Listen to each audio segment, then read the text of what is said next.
തിരഞ്ഞെടുപ്പിന്റെ പ്രചരണ പ്രവർത്തനങ്ങൾ ആവേശപൂർവ്വം ആരംഭിച്ചിരിക്കുകയാണ്. ഐക്യജനാധിപത്യ മുന്നണിയുടെ ഭാഗത്തു നിന്നുള്ള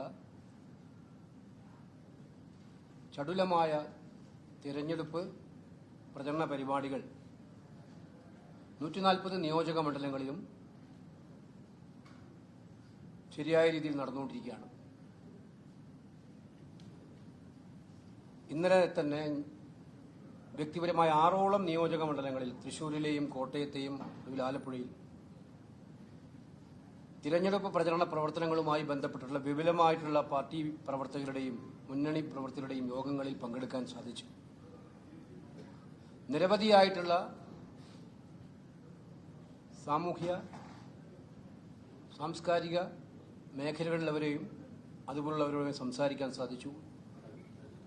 ഞങ്ങൾ നേരത്തെ പ്രതീക്ഷിച്ചതുപോലെ തന്നെ കേരളത്തിൽ UDF-ന് അനുകൂലമായിട്ടുള്ള ഒരു തരംഗം ദൃശ്യമാകുന്ന ഒരു കാഴ്ചയാണ് ഈ തെരഞ്ഞെടുപ്പ്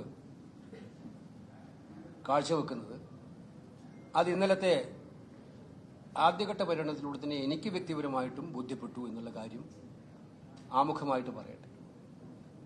10 വർഷക്കാലമായി കേരളം ഭരിക്കുന്ന സർക്കാരിനോട് ഇനി നിങ്ങൾ വേണ്ട എന്ന് പറയാനുള്ള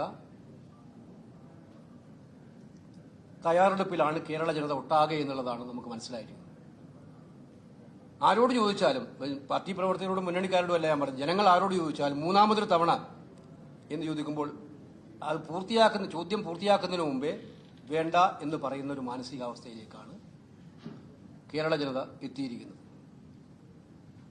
അത് ഞങ്ങൾക്കറിയാം. കഴിഞ്ഞ കുറേ ദിവസങ്ങളായി ഡിബേറ്റ് ചെയ്തുകൊണ്ടിരിക്കുന്ന പോയിന്റ് ആയതുകൊണ്ട് ഞാൻ വീണ്ടും വീണ്ടും ആവർത്തിച്ചുകൊണ്ടിരിക്കുന്നില്ല. പക്ഷെ ജനങ്ങളുടെ ഇടയിൽ വളരെ ക്ലിയർ ആണ്.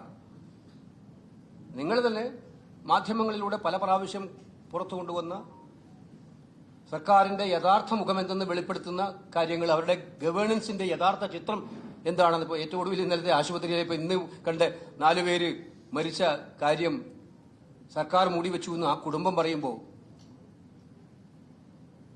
സർക്കാർ മെഡിക്കൽ കോളേജുകൾ ആളെ രക്ഷിക്കുന്ന മെഡിക്കൽ കോളേജുകൾക്ക് പകരം ആളെ കൊല്ലുന്ന മെഡിക്കൽ കോളേജായി മാറിയ അനുഭവം